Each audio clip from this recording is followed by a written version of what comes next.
السلام علیکم ورحمۃ اللہ وبرکاتہ۔ بسم اللہ الرحمن الرحیم۔ یا ایہا الناس انتم الفقراء الی اللہ واللہ هو الغنی الحمید۔ جی ناظرین، آج ہم جس حوالہ سے گفتگو کرنے جا رہے ہیں یہ بات بڑی اہم ہے۔ یقین مانیے اگر بریلویت کی طرف آپ دیکھیں سوائے قصے کہانیاں بزرگوں کی اور کچھ نہیں آپ کو ملے گا۔ تو آئیے ناظرین، میں چاہتا ہوں آپ کو آج کوکب نورانی حفظہ اللہ تعالی کی ویڈیو دکھاتے ہیں۔ ان کا کہنا یہ ہے کہ اللہ پاک پیر عبد القادر جیلانی رحمۃ اللہ علیہ کو خود کھانا کھلاتے ہیں، جبکہ وہ کھاتے نہیں، زبردستی کھلاتے ہیں۔ آئیے ناظرین اسی کی زبانی ہم ویڈیو دیکھتے ہیں، ساتھ ہی ہم آپ کو مرزا علی انجینئر کی ویڈیو دکھائیں گے، پھر انشاءاللہ ناظرین اسی والا سے ہم بھی گفتگو کریں گے۔ تو آئیے ناظرین مل کے ویڈیو دیکھتے ہیں۔ غوث پاک فرماتے ہیں میں نے کہا میں نے اللہ کے لیے کھانا پینا چھوڑ دیا ہے۔ خضر علیہ السلام نے کہا مجھے اللہ ہی نے بھیجا ہے، لیکن غوث پاک محبوب ہیں، فرمایا جس کے لیے چھوڑا ہے جب وہ کہے گا تو کھاؤں گا، جب وہ کہے گا تو۔ غیب سے آوازیں آتی تھی، اے عبد القادر تجھے میرے حق کی قسم کھا، تجھے میرے حق کی قسم پی۔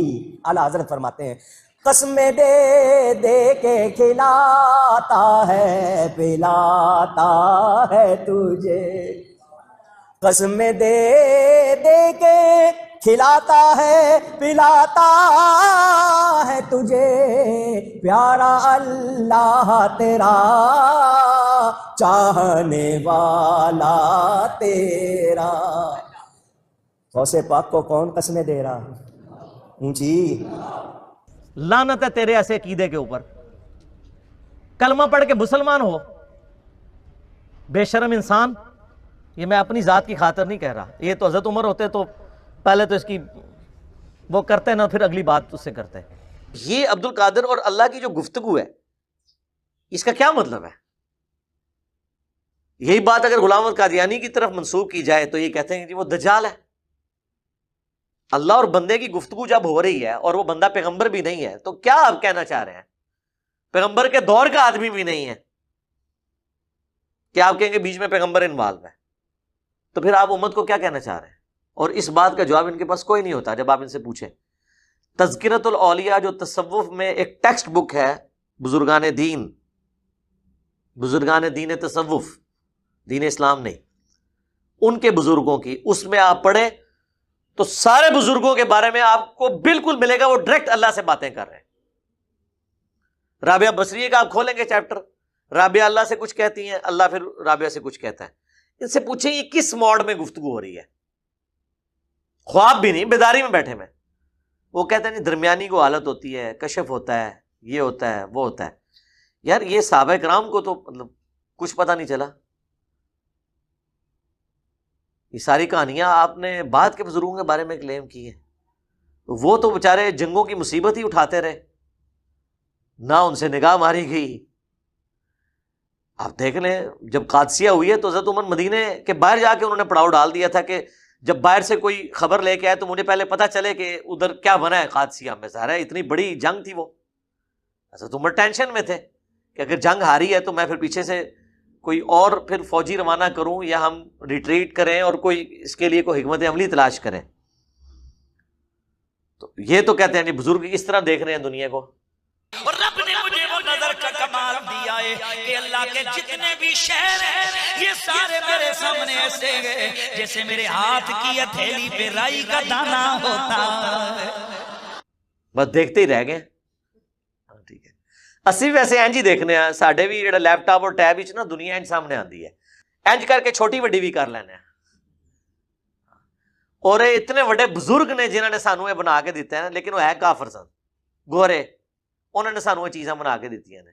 3D ویو بھی ویکھ لینے ہیں، جا دیکھ لیں، صحیح بخاری میں موجود ہے، صحیح بخاری کے اندر کہ نبی علیہ السلام کے مبارک زمانے میں ایک دفعہ بادل آ گئے تو صحابہ اکرام کہتے ہیں ہم نے روزہ افطار کر لیا، بعد میں سورج نکل آیا، تو پھر وہ تابعی کہتا ہے پھر روزے کی قضا کی، انہوں نے کہا اس کے سوا تو چارہ ہی کوئی نہیں تھا۔ آج بادل نکل آئے، بادل آ جائیں کالے تو جو مرضی ہو جائے، ہم تو گھڑی اور ٹائم ٹیبل کے بغیر روزے ہی نہیں کھولیں گے۔ تو ان کو کیوں نہیں پتا چلا کہ سورج غروب ہوا ہے یا نہیں ہوا؟ ہمیں تو پتا چل جاتا ہے۔ تو یہ مان لیں کہ آج کے بزرگ جو ہیں وہ مرتبے میں آگے بڑھ چکے ہوئے ہیں، جن کو آپ نے چیزیں مرتبے کلیم کیے ہوئے تھے۔ یہ مرتبے نہیں، یہ ٹیکنالوجی ہے، اس کی برکت ہے، اللہ کا شکر ہے۔ وہ بیچارے اتنی مشکل سے اٹھتے تھے، ہم لوگ الارم لگا کے اٹھتے ہیں، 2 بجے بھی سو جائیں الارم لگا کے، ہمیں یقین ہوتا ہے کہ 4 بجے یا 5 بجے ہم اٹھ ہی جائیں گے الارم کی آواز سے۔ اور ادھر صحیح مسلم میں دیکھ لیں، حضرت بلال کی ڈیوٹی لگی، وہ بھی سو گئے، نبی علیہ السلام بھی، صحابہ بھی سو گئے، نمازی وقت ہی گزر گیا، سورج نکلنے کے بعد پھر نماز ادا کی۔ اور یہ آپ کو کہیں گے جی 40 سال تک عشاء کے وضو سے فجر کی نماز پڑھی، 40 برس عشاء کے وضو سے فجر کی نماز پڑھی ہے، اتنی محنت کسی نے کی ہے؟ خام خواہ کی باتیں، یہ سب کے سب چیزیں غلو ہیں۔ جی ناظرین، آپ نے یہ ویڈیو ملاحظہ فرمائی۔ ناظرین یقین مانیے، پورے قرآن کا مطالعہ کریں، ہر پیغمبر علیہ السلام نے آ کر قوم کو ایک ہی تو واضح کیا ہے، ہر نبی نے آ کے کیا کہا؟ قال یا قوم اعبدوا اللہ، اے میری قوم عبادت اللہ کی۔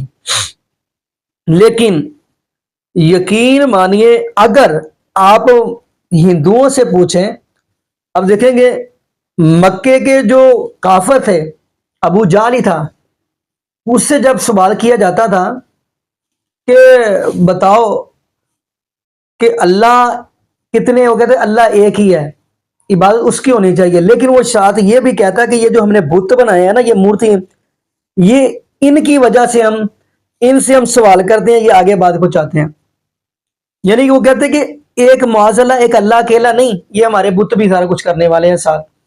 ایسے ہی اکثر یہ ذاکر نے ایک حافظ اللہ تعالی سوال بھی ہوا ہے کہ ہم مورتیاں بنا کے پوج لیتے ہیں، آپ قبروں کو لیٹے ہوئے کو پوج لیتے ہیں، بتاؤ ہمارے اور آپ کے درمیان فرق کیا ہے؟ نبی یقین مانیے جو ان سے بھی گئے گزرے ہیں، اب کیا کیا بتاؤں، اس سے بڑا شرک کیا ہو سکتا ہے کہ اللہ رب العالمین پیر عبد القادر جیلانی رحمۃ اللہ کو کھانا کھلاتے ہیں۔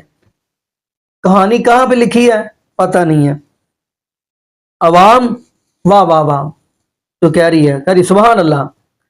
سبحان اللہ کن کے اوپر کہنا چاہیے؟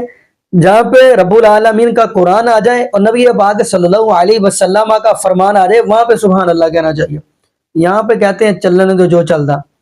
ناظرین یقین مانیے اللہ پاک کا قرآن کہہ رہا ہے یا ایھا الناس انتم الفقراء الی اللہ واللہ هو الغنی الحمید، اے لوگو آپ سارے کے سارے فقیر ہو، اللہ غنی ہے، اللہ بادشاہ ہے۔ تو ناظرین اب یہاں پہ ہم دعا ہی کر سکتے ہیں اللہ پاک ایسے لوگوں کو سمجھ عطا فرما دے۔ لیکن کچھ لوگ یہ کہتے ہیں کہ ان کو ہدایت کیوں نہیں آتی، سمجھ کیوں نہیں آتی۔ میں ان کو یہ جملہ کہتا ہوتا ہوں، سورہ فاتحہ جو ہے نا، یہ بہت بڑی دعا ہے۔ جب تک یہ اپنے مقتدیوں کو امام کے پیچھے سورۃ الفاتحہ پڑھنے کی تلقین نہیں کریں گے، ان کو ہدایت نہیں آ سکتی۔ وہ کہیں گے کہ کیسے؟